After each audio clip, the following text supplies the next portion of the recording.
Hola, a continuación les vamos a presentar el tema que escogimos para nuestro proyecto final de la materia Métodos Clínicos en Medicina General, el cual es el uso de opioides en deportistas para tratar lesiones.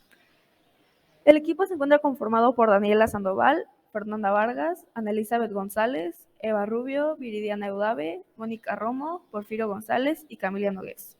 Los temas que vamos a abarcar es una pequeña introducción, los tipos de dolor y qué es el dolor, ejemplos de lesiones en deportistas, qué son los opioides, los mecanismos de acción, tipos de opioides de acuerdo al grado de potencia de estas lesiones, el peligro de adicción y abstinencia a los opioides, algunos datos sobre el uso de opioides en atletas y su adicción en estos, prevención de lesiones y adicciones, alternativas a los opioides, en qué tipo de lesiones es más común el uso de estos opioides y en qué casos están indicados los opioides de forma general.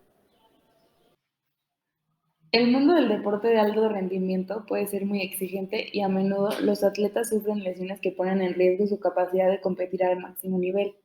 En muchos casos, el dolor asociado con estas lesiones puede ser intenso y persistente, lo que hace que sea difícil para los deportistas recuperarse y volver a la acción. Para ayudar a aliviar el dolor, los médicos y entrenadores deportivos a menudo recurren a los opioides, un tipo de medicamento que puede ser altamente efectivo en el alivio del dolor. Sin embargo, el uso de opioides no está exento de riesgos y efectos secundarios, y es importante entender cómo funcionan estos medicamentos y cuáles son los riesgos y beneficios asociados a su uso en el tratamiento de lesiones deportivas. Bien, ahora vamos a abordar qué es el dolor. El dolor para la Asociación Internacional para el Estudio del Dolor definió el dolor como una experiencia sensitiva y emocional desagradable asociada a una lesión tisular, real o potencial. Esto quiere decir que el dolor no siempre tiene que tener una lesión para que pueda considerarse dolor. También puede ser algo emocional, por ejemplo. Y bueno, en esta presentación vamos a abordar lo que es el dolor agudo, el dolor crónico, inflamatorio, neuropático y nociceptivo. Es importante que nosotros, como especialistas en la salud, debamos de identificar qué tipo de dolor tiene nuestro paciente.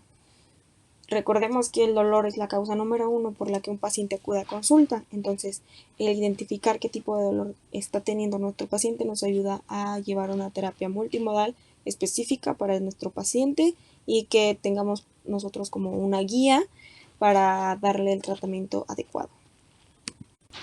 Bien, ahora vamos a hablar del dolor agudo. El dolor agudo se refiere a una sensación desagradable y generalmente intensa que se presenta de manera repentina y tiene una duración limitada. Puede ser causada por una lesión, una enfermedad o una cirugía reciente, entre otros factores.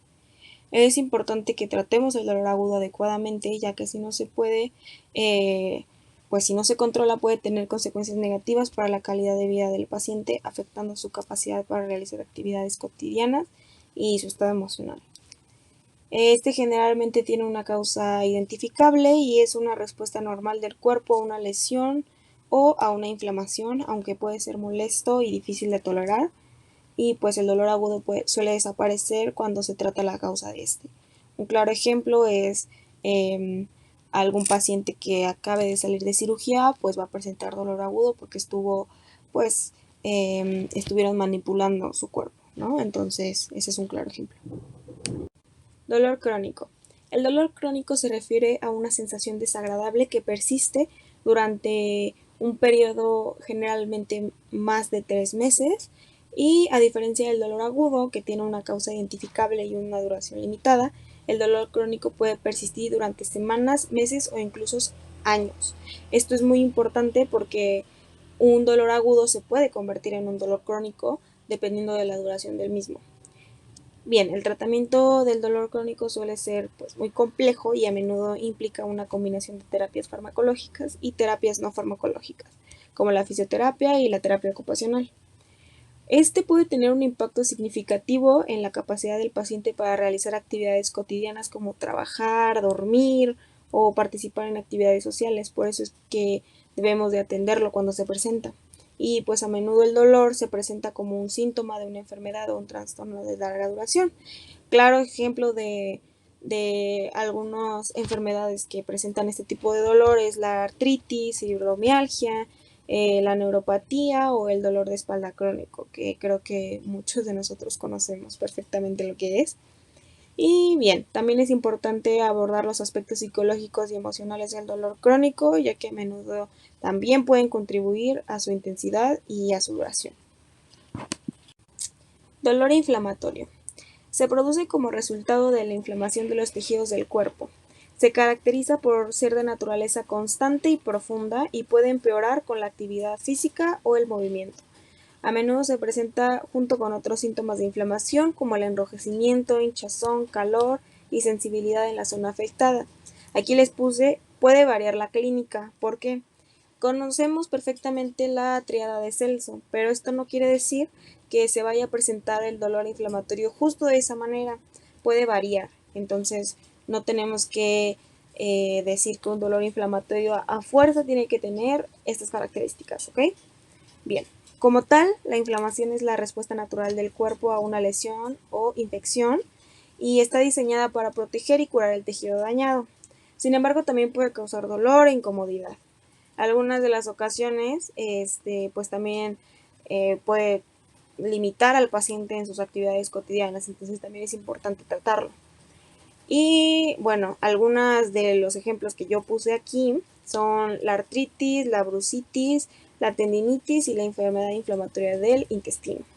El tratamiento del dolor inflamatorio implica pues diferentes medicamentos, entre ellos los antiinflamatorios no esteroideos conocidos como AINES, y aquí están algunos que conocemos, yo creo que la mayoría de nosotros, que es el ibuprofeno y el naproxeno. Y pues en casos más graves se utilizan medicamentos inmunosupresores o terapias biológicas específicas para la enfermedad.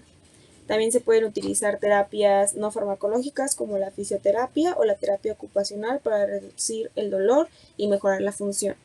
También es importante mencionar que, por ejemplo, en el caso de la enfermedad inflamatoria del intestino, se acompaña también todo este tipo de terapias con la vida del paciente, o sea, tenemos que investigar pues sus hábitos alimenticios, por ejemplo, entonces debemos de llevar una terapia multimodal para nuestro paciente. Dolor neuropático. El dolor neuropático es un tipo de dolor crónico que se produce como resultado de una lesión o disfunción del sistema nervioso, ya sea en los nervios periféricos o en el sistema nervioso central. En algunos casos, la causa puede ser desconocida.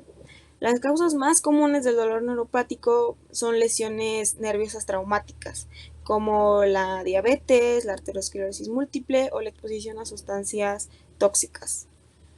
Se caracteriza por la sensación de quemazón, pinchazo, choque eléctrico, hormigueo o entumecimiento que puede ser constante o intermitente y también puede ser sensible al tacto o a la temperatura. Un claro ejemplo de esto es los adultos mayores que presentan el virus de la varicela como recurrencia, la varicela zoster. Literalmente te describen que sienten justo esto que les puse en la diapositiva, y es un tipo de dolor neuropático. Se pueden utilizar medicamentos específicos para el dolor neuropático como los antidepresivos tricíclicos, los antiepilépticos o los analgésicos opioides.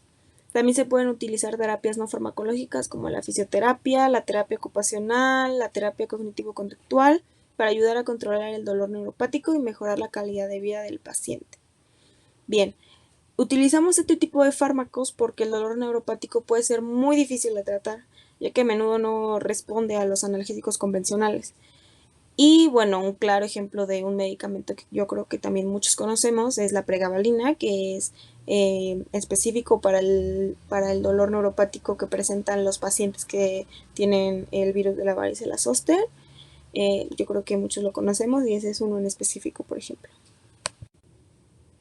Bien, por último tenemos el dolor nociceptivo, que es un tipo de dolor que se produce como resultado de la activación de los receptores de dolor en los tejidos del cuerpo.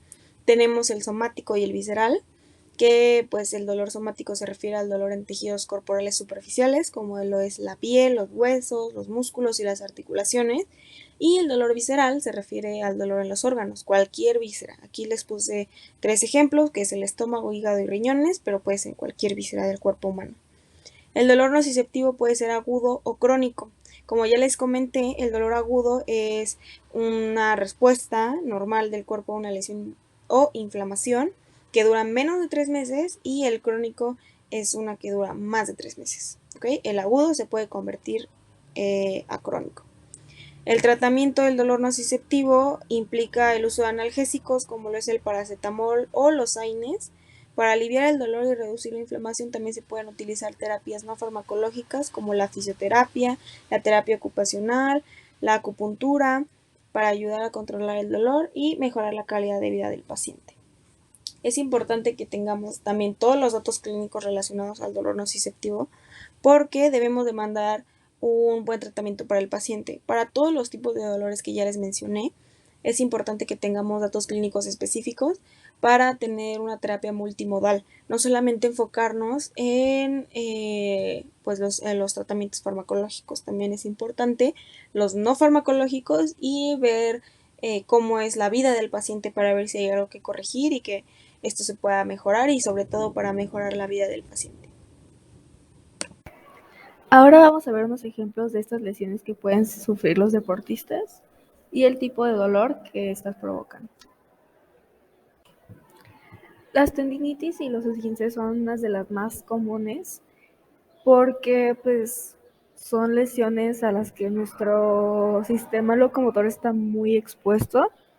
Ejemplo, la tendinitis, pues básicamente, como el nombre lo dice, se trata de la inflamación de nuestros tendones, ocasionando un dolor descrito como tipo sordo, en las extremidades lesionadas, sensibilidad, hinchazón.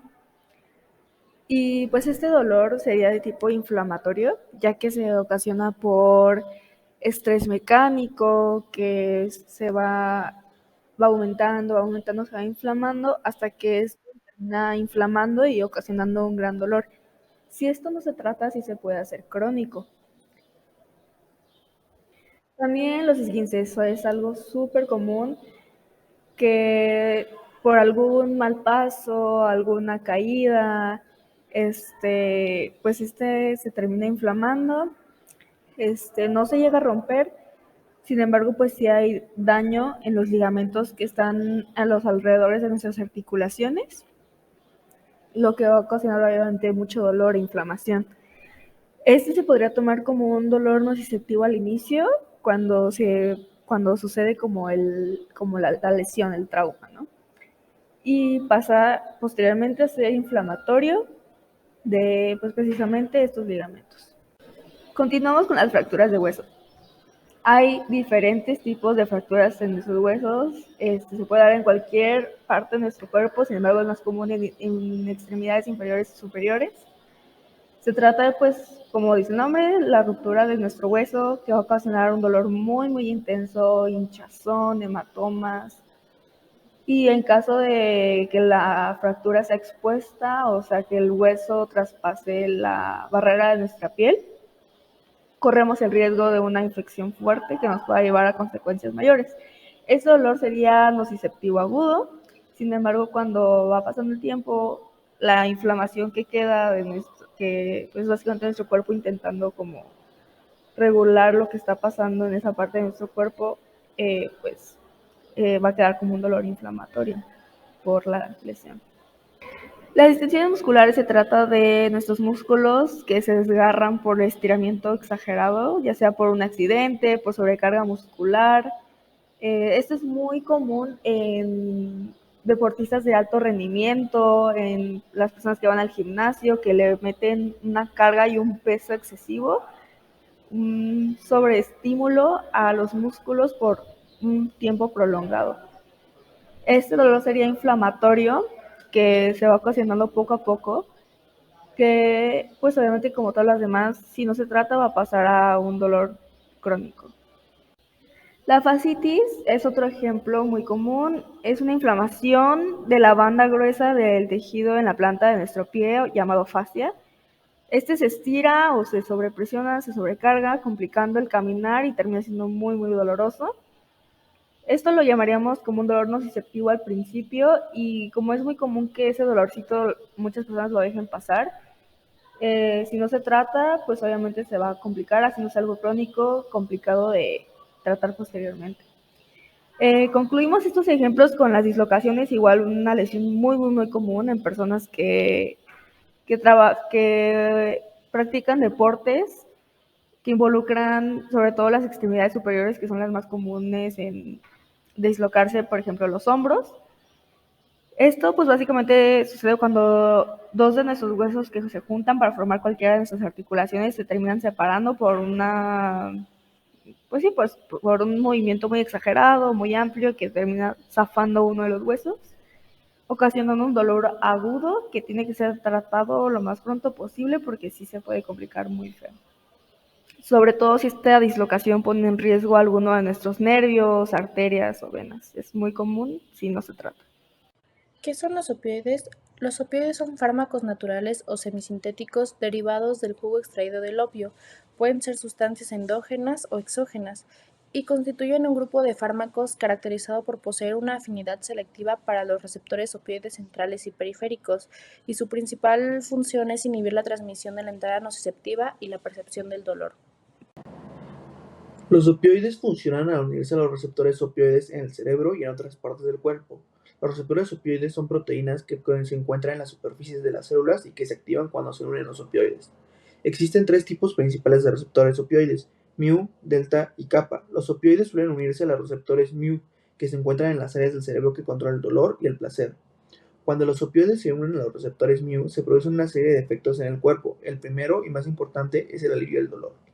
Los opioides actúan en las vías de dolor en el cerebro y en la médula espinal para disminuir la percepción del dolor. También pueden producir una sensación de euforia y bienestar.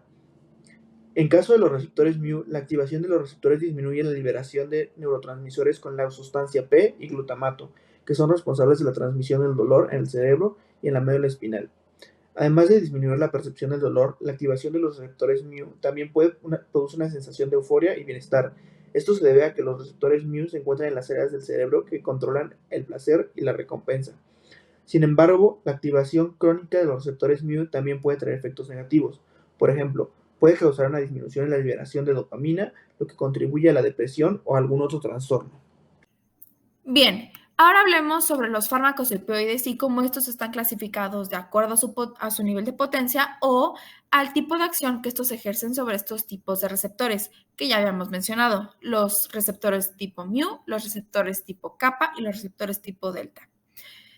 Tenemos al primer tipo, que son los agonistas puros. Hablaremos un poco más de cada uno de estos tipos en la siguiente diapositiva, pero quería mencionar algunos ejemplos de los fármacos que entran dentro de cada una de estas categorías. Empezamos por los agonistas puros, donde entra la morfina, donde entra la heroína, el fentanilo, la oxicodona, el tramadol, etc. Los antagonistas agonistas entra la dexosina, el butorfanol y entre otras. Dentro de los antagonistas parciales tenemos el característico que es la buprenorfina, y de antagonistas completamente son la naloxona y la naltrexona. En esta tabla explicamos brevemente cada uno de los grupos de opiáceos, la acción determinada que generan estos a cada uno de sus tipos de receptores de unión y algunos ejemplos ya antes mencionados, además que sus efectos adversos. Comenzaremos por los agonistas puros, que se van a unir y van a activar los receptores tipo mu.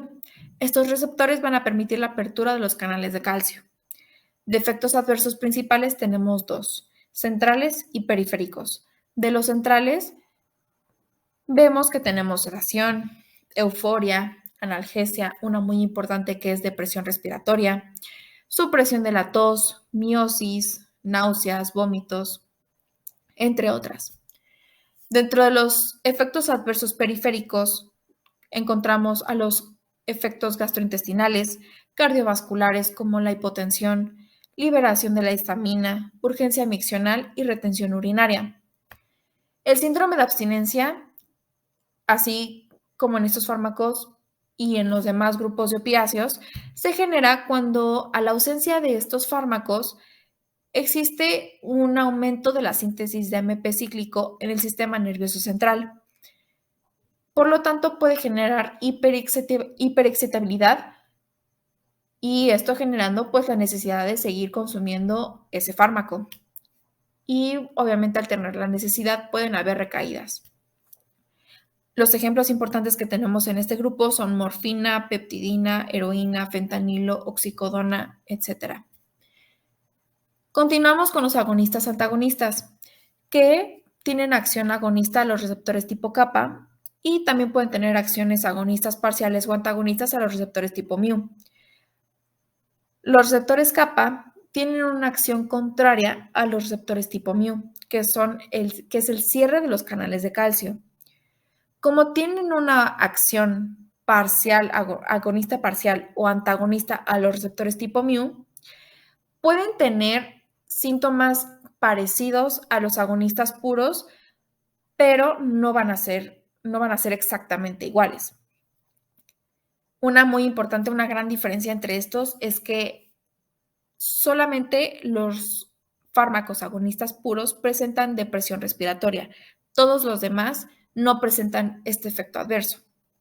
Los efectos adversos principales en agonistas antagonistas son disforia con sensación de cansancio, somnolencia, desorientación, mareo, vértigo, ansiedad, etc. Y a dosis mayores se puede generar pseudoalucinaciones. El síndrome de abstinencia en este tipo de fármacos se puede presentar en pacientes que reciban crónicamente agonistas puros. Y el fármaco característico en este grupo es la pentazocina. Los antagonistas parciales actúan sobre receptores tipo mu, pero tienen una eficacia mucho menor. La acción predominante, obviamente, es en receptores tipo mu, pero puede presentar alguna afinidad a los receptores tipo kappa. Como tiene una acción predominante a los receptores tipo mu, se une fuertemente a estos receptores, generando una acción muy prolongada. Los efectos adversos son similares a los de la morfina, pero a diferencia de se presenta con mayor frecuencia náuseas y vómitos. La abstinencia es mucho menos intensa, el síndrome de abstinencia es mucho menos intenso, pero pues puede generar alguna dependencia. Y el característico en este grupo es buprenorfina, que es un fármaco que actúa 25 veces más potente que la morfina. Y por último tenemos a los antagonistas, que tienen una afinidad a todos los receptores, pero no con una muy buena eficacia. La acción que ejerce es revierte los efectos de agonistas y de agonistas antagonistas. En los efectos adversos tenemos dos principales que se presentan en cada uno de estos pacientes. En pacientes tratados con dosis altas se puede generar crisis hipertensiva, taquicardia, fibrilación ventricular y edema agudo en pulmón. Y en pacientes sanos puede generar alteraciones endocrinas, sudoración, bostezos, ansiedad y confusión. Los fármacos característicos de este grupo son naloxona y naltrexona. Siendo que los receptores de los opioides se encuentran principalmente en el sistema nervioso central y periférico y en el tracto gastrointestinal, se usan principalmente como analgésicos para el dolor agudo y crónico, por cáncer o no oncológico, pero también algunos se pueden usar como antidiarreicos y antitusivos. Aparte, otros se recetan para tratar la adicción a otros opioides. Su uso como analgésico se divide principalmente en menores y mayores. Los opioides menores, como la codeína y el tramadol, son indicados en el tratamiento de dolor moderado, mientras que los opioides mayores, como la morfina y el fentanilo, se utilizan cuando el dolor es de severo a muy severo. En cuanto a los opioides antidiarreicos, está el ejemplo de la loperamida, que sirve como tratamiento sintomático de la diarrea aguda inespecífica y crónica, reduciendo el peristaltismo propulsivo e incrementando el tiempo de tránsito en el intestino. Mientras que otros opioides como la codeína y el dextrometorfano son antitusivos al bloquear la transmisión de señales nerviosas en la médula espinal que desencadenan la tos. Por otro lado, la administración continua de opioides puede causar tolerancia y dependencia, pero hay unos como la metadona y la buprenorfina que son de acción prolongada, ya que duran de 24 a 36 horas, que se utilizan como terapia con mantenimiento para reemplazar los opioides de acción más corta, a los que las personas suelen ser adictas, como la heroína, la oxicodona y el fentanilo. Además, se combinan con naloxona, un antagonista que revierte rápidamente una sobredosis de opioides para evitar la abstinencia que esta causa. Así se reducen los daños asociados con el uso indebido de opioides y las personas adictas pueden ir estabilizando sus vidas. Bueno, ahora, las lesiones más frecuentes en las que se usan opioides serían después de alguna cirugía, sobre todo en articulaciones grandes, como podrían ser la rodilla. En el dolor cervical se ha demostrado que también se utilizan. En dolor de espalda baja, como podría ser también una mialgia, que pues es algo muy común muchas veces en deportistas de deportes de contacto, como podría ser básquetbol, fútbol, fútbol americano. Entonces podrían ser ellos los deportistas igual que más podrían llegar a utilizarlos. Y pues, como bien dije, dolor crónico en deportistas de alto rendimiento. Y pues se ha demostrado que hay muchos deportistas, sobre todo en estudios en Estados Unidos, deportistas de la NFL que consumieron opioides durante su trayectoria como jugadores profesionales y que después de este tiempo lo siguieron haciendo debido a las secuelas que quedaron a lesiones que no fueron bien tratadas. En el contexto del deporte, la adicción a los opioides puede tener consecuencias graves para la carrera del atleta. Puede llevar a problemas de salud mental como depresión y ansiedad, así como problemas físicos, hepáticos y respiratorios. Además, la adicción a los opioides puede afectar la capacidad del atleta para competir y entrenar al más alto nivel. Las adicciones a opioides son un problema grave en el mundo del deporte. Cuando los atletas se lesionan, a menudo experimentan dolor intenso y duradero, lo que puede interferir en su capacidad para competir y entrenar. Para aliviar el dolor, los médicos y entrenadores deportivos pueden recurrir a los opioides, que son altamente efectivos en el alivio del dolor.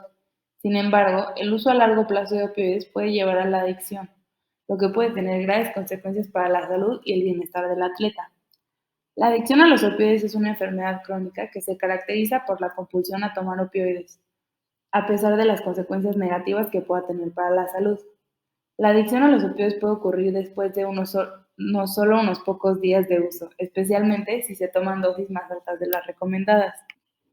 En cuanto al personal de salud, es importante que los médicos y el personal de salud sean conscientes de los riesgos asociados con el uso de opioides en el tratamiento de lesiones deportivas.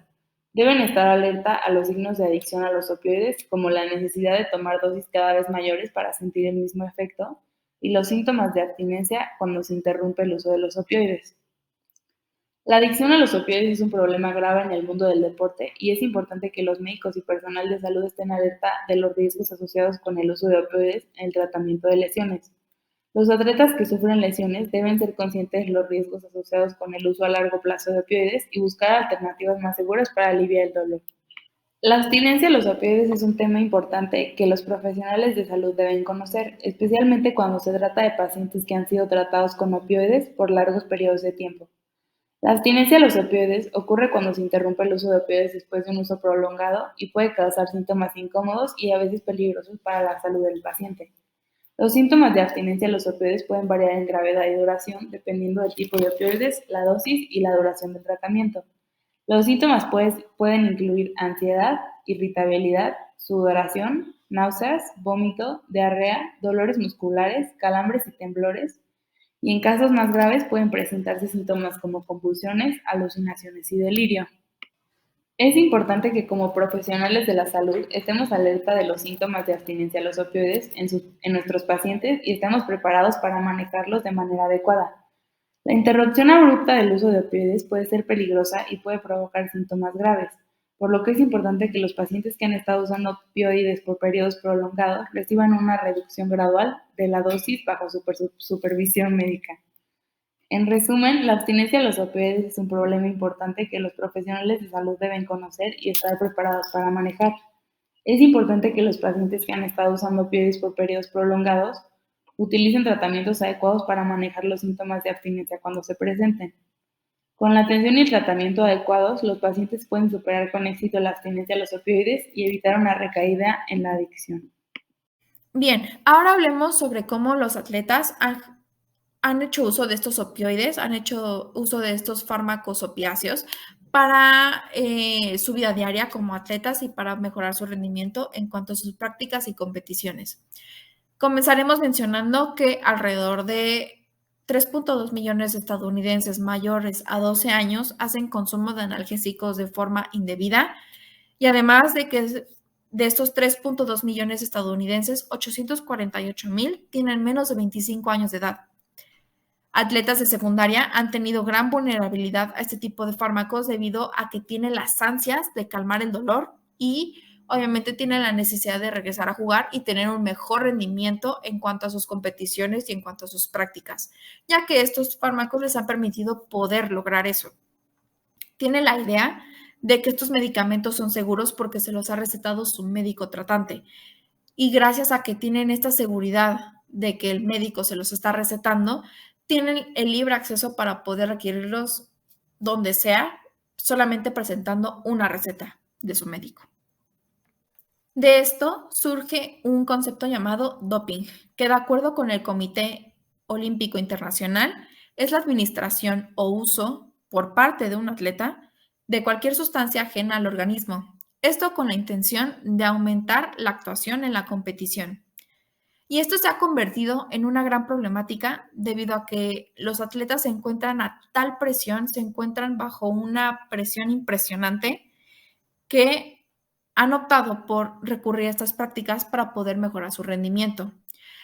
Además de esto, se ha convertido en una gran problemática porque como hacen uso de este tipo de fármacos, como hacen uso de este tipo de opiáceos y tienen una gran capacidad de generar dependencia, los atletas generan dependencia a estos y ante cualquier lesión, por la más mínima que sea, recurren al consumo de este tipo de fármacos o incluso ni siquiera ante alguna lesión, sino simplemente por la necesidad de querer mejorar su rendimiento, de poder ser mejor, recurren a esto y ahí es cuando entran en una adicción y generan dependencia.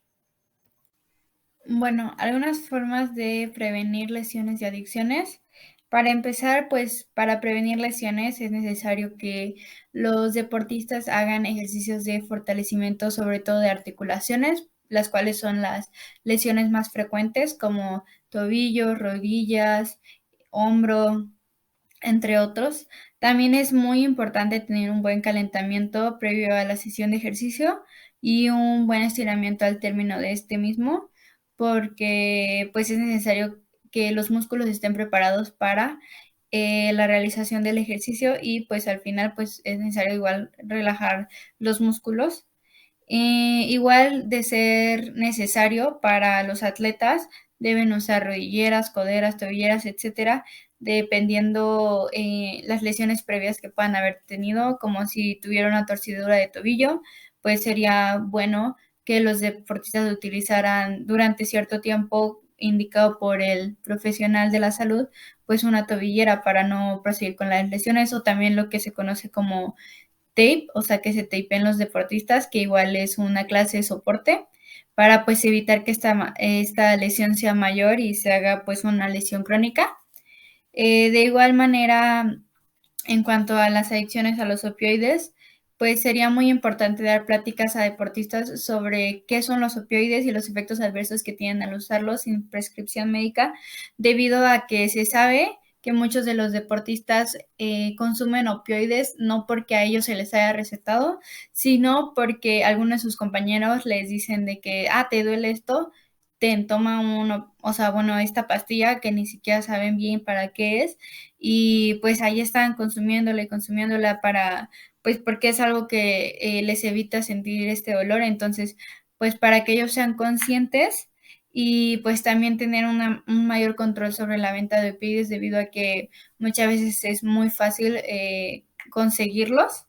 Entonces pues serían puntos muy importantes, pero pues algo que sí sería de mucha necesidad recalcar es que desde edades tempranas, que desde que los deportistas empiezan a hacer deportes, pues porque hay algunos que empiezan muy pequeños, pues desde ese momento sí empezarles a decir de que pues dar pláticas, ¿no? A estos deportistas de alto rendimiento podría ser, o bueno, igual si no son de alto rendimiento, pero sí a todos esos deportistas que es frecuente que puedan llegar a tener lesiones en su carrera deportiva, pero, o sea, que no siempre necesitan estos medicamentos y que tienen que ir más bien con un médico para que ellos puedan recetarles algo. Alternativas a los opioides. En pacientes que tienen un tratamiento con opioides en los que se ha realizado una correcta valoración del dolor y un adecuado ajuste farmacológico, si no se consigue un adecuado control del dolor o sufren efectos secundarios intolerables, se recomienda sustituir el opioide por un tratamiento alternativo.